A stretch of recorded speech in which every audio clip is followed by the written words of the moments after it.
had scored 100 out of 100 in class 12th maths and 98 out of 100 in class 10th maths. और class 11th में भी ना मेरे 99 out of 100 आए थे in maths. तो आज की इस वीडियो में मैं आप लोगों के साथ शेयर करने वाली हूँ कि मैं किस तरीके से प्रिपेयर करती थी so that मैं इतना अच्छा स्कोर कर पाती थी in maths.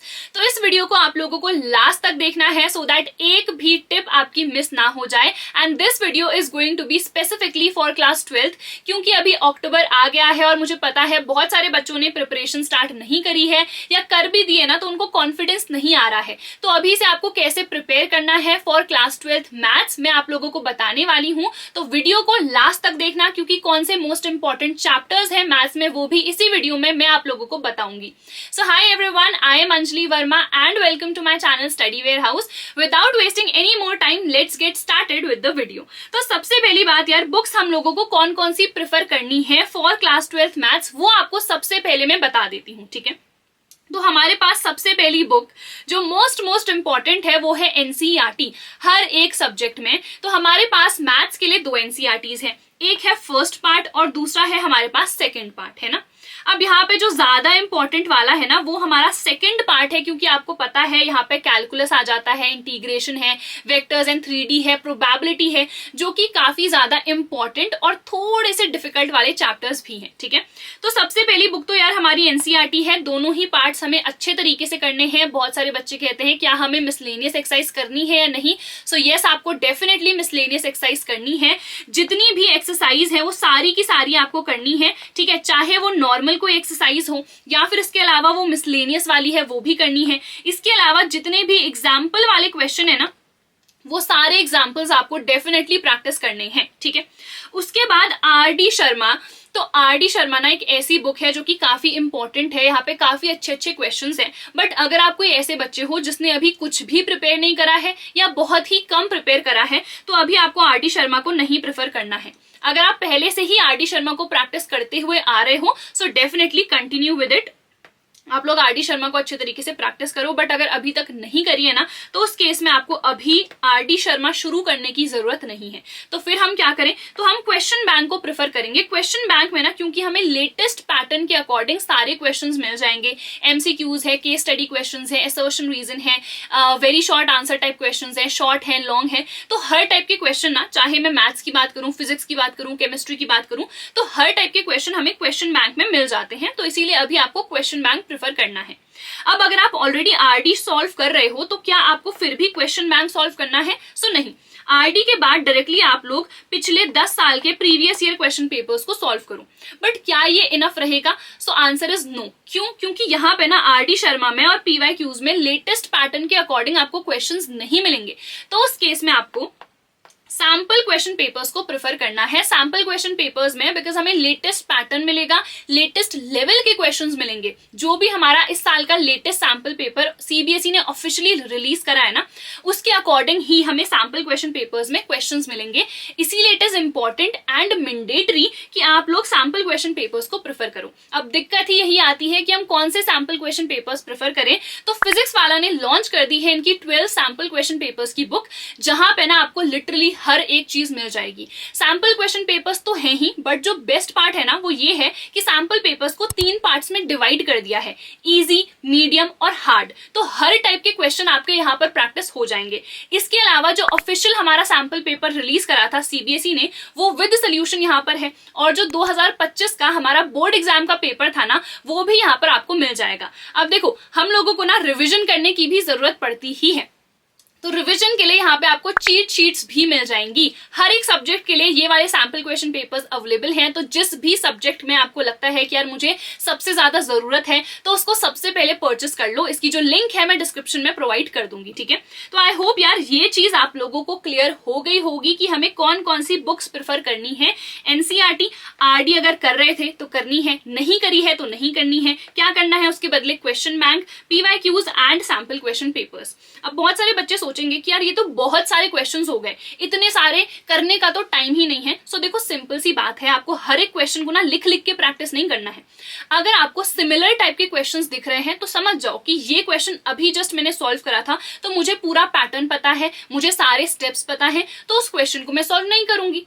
As simple as that. तो ऐसा हर पेपर में होता है क्योंकि सिमिलर पैटर्न है, सिमिलर टाइप के क्वेश्चंस हैं। तो इफ यू फील कि यार इस टाइप का क्वेश्चन ऑलरेडी मैंने सॉल्व कर दिया था ना, तो उसको वापस से सॉल्व करने नहीं बैठना है, ठीक है, समझ में आ गया। तो इस तरीके से क्या होगा, सारे क्वेश्चंस जो है जल्दी जल्दी आपके सॉल्व हो जाएंगे, ठीक है। चलो अब लेटेस्ट सिलेबस हमारा क्या है, तो हमने ऑलरेडी डिस्कस कर लिया है। हमारे पास 2 बुक्स हैं, टोटल हमारे पास 13 यहाँ पर चैप्टर्स हैं।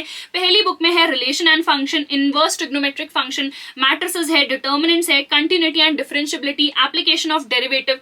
मैट्रिसेस और डिटर्मिनेंट्स का जो वन शॉट है ऑलरेडी आ गया है। नेक्स्ट किसका वन शॉट चाहिए है, वैसे आई एम थिंकिंग कि कंटिन्यूटी एंड डिफरेंशियबिलिटी का ही मैं वन शॉट डालूंगी, बट फिर भी जो भी चैप्टर तुम लोगों को चाहिए है मुझे कॉमेंट सेक्शन में बता देना, ठीक है। सेकेंड बुक में हमारा इंटीग्रेशन है, इसके अलावा एप्लीकेशन ऑफ इंटीग्रल्स है, डिफरेंशियल इक्वेशन है, वेक्टर्स है, 3D है, एलपी एंड प्रोबेबिलिटी, ठीक है। Linear programming is a very very easy chapter. तो यहाँ पे ना मैंने मेंशन भी कर रखा है कौन से मोस्ट इंपॉर्टेंट चैप्टर्स हैं और कौन से सबसे इजी वाले हैं। तो अगर कुछ भी नहीं पढ़ा है ना तो पहले इजी से स्टार्ट कर लो, जैसे कि इनवर्स ट्रिग्नोमेट्रिक फंक्शन। नाउ यहाँ पर से ना सिर्फ 1 या 2 नंबर का ही क्वेश्चन आएगा, तो इस पे बहुत ज्यादा टाइम देने की जरूरत नहीं है।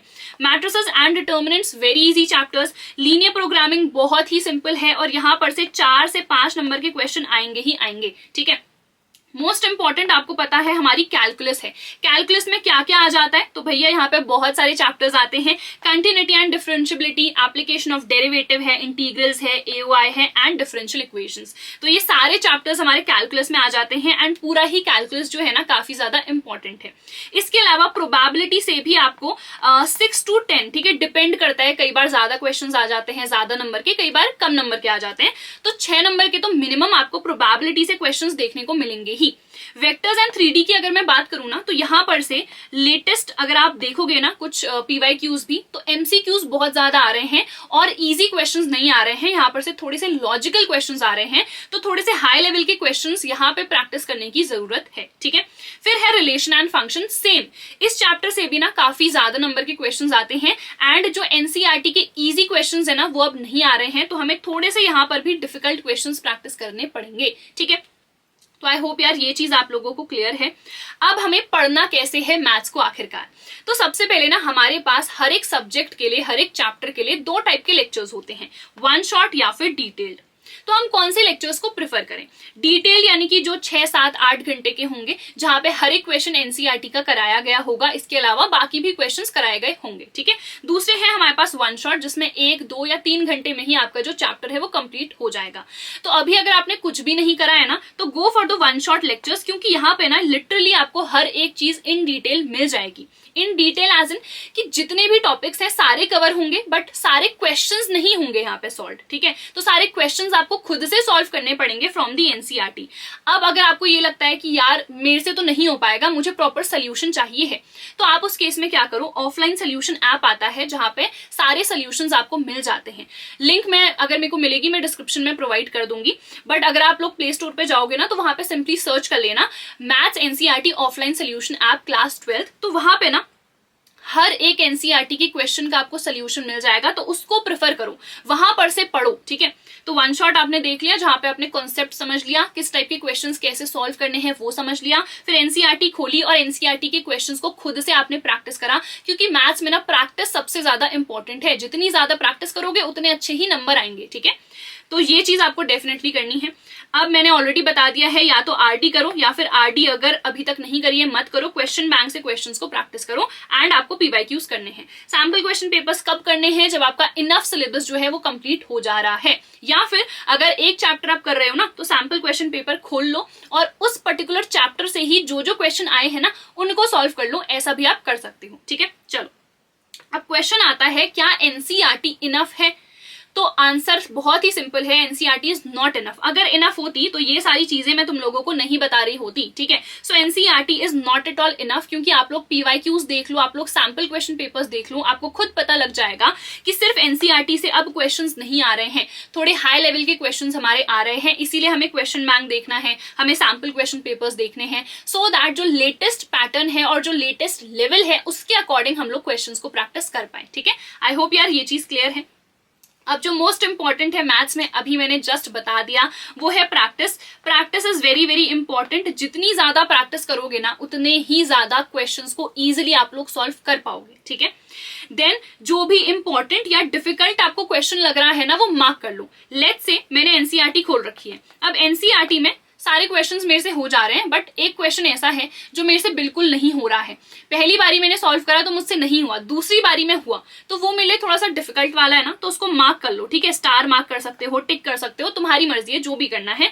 तो जो भी डिफिकल्ट लग रहा है वो मार्क कर लो, और जो भी इंपॉर्टेंट लग रहा है। इंपॉर्टेंट कैसे पता चलेगा? तो अगर वो क्वेश्चन आपको पीवाईक्यूज में बहुत ज्यादा दिख रहा है, सैम्पल पेपर्स में दिख रहा है, तो विच मीन्स वो इंपॉर्टेंट है, तो उसको मार्क कर लो कि यार ये वाला क्वेश्चन ना इंपॉर्टेंट है, ठीक है। चलो, उसके बाद अपनी एक फॉर्मूला शीट बना सकते हो, जहां पे हर एक फॉर्मूला जो है वो मेंशन्ड रहे, क्योंकि कई बार ना ऐसा होता है कि हम लोग फॉर्मूला ही भूल जाते हैं।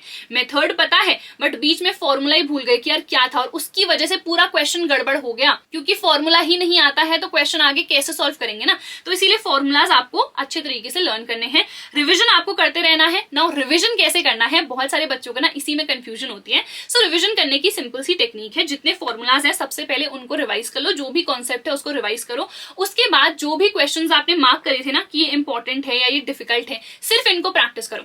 हर एक क्वेश्चन एनसीईआरटी का वापस से सॉल्व करने नहीं बैठना है। जब आप रिवाइज कर रहे हो तो कुछ लिमिटेड क्वेश्चंस को ही प्रैक्टिस करो, ठीक है। तो इस तरीके से आपका रिविजन जो है वो बहुत इजीली हो जाएगा, ठीक है। नेक्स्ट कुछ एक्स्ट्रा टिप्स मैं आप लोगों को दे रही हूँ। सिली मिस्टेक्स को अवॉइड करो। मैंने क्लास 11th में सिली मिस्टेक करी थी, जो कि मैंने तुम लोगों को बहुत बार बताया है। 2 की पावर 5 को मैंने लिख दिया था 64। वैसे कितना होता है 4 × 4 × 2 है ना, यानी कि 16 × 2 यानी कि 32। बट मैंने क्या लिख दिया 64, जल्दी जल्दी के चक्कर में ना, तो वहां पे मेरा एक नंबर कट गया, ठीक है। तो ऐसी गलती तुम्हें नहीं करनी है, हमेशा रीचेक करना है। तो जो आपका पेपर है ना, वो 2 hour 45 minute में ही खत्म करो, सो दैट बाकी जो 15 मिनट बचे हैं ना, उसमें आप लोग रिविजन कर सको। क्योंकि रिविजन में ये जो गलतियां हम लोग करते हैं ना, सिली मिस्टेक्स, वो हमें दिख जाती है, ठीक है। उसके बाद सारे ही स्टेप्स को आप लोग मेंशन करना, कोई भी स्टेप आपको स्किप नहीं करना है। क्लास 10th में मैंने क्या करा था, जो मेरा प्री बोर्ड था ना, वहां पे मैंने स्टेप्स को ही स्किप कर दिया था, तो मेरे लिटरली 69 मार्क्स आए थे आउट ऑफ 80। और मेरी टीचर ने ना मुझे बहुत ज्यादा सुनाया था कि आई वॉज एक्सपेक्टिंग कि तुम फुल लेके आओगी, बट तुम नहीं लेके आई। क्यों? क्योंकि तुम्हें तो स्टेप्स बीच बीच में खाने हैं। मुझे ये था कि 3 घंटे का पेपर है, मैं तो 1-1.5 घंटे में ही कर लूंगी, और मैं कर भी लेती थी, ठीक है। क्यों? क्योंकि मैं स्टेप्स को खा जा रही हूँ। तो आपको ये गलती नहीं करनी है, आपको प्रॉपरली 3 घंटे को यूटिलाइज करना है। 15 मिनट छोड़ दो रिविजन के लिए, बट बाकी तो आपको प्रॉपरली पेपर को सॉल्व करना है। हर एक स्टेप को आप लोगों को मेंशन करना है। इसके अलावा जब आप लोग कोई भी क्वेश्चन को सॉल्व कर रहे हो, अभी जब हम प्रैक्टिस कर रहे हैं, तो मेथड्स को ना हमेशा क्रॉस चेक करो, क्योंकि कई बार ना हम लोग गलत मेथड से सॉल्व कर लेते हैं, जो मेथड एक्सेप्टेबल नहीं होता है बोर्ड एग्जाम में, ठीक है।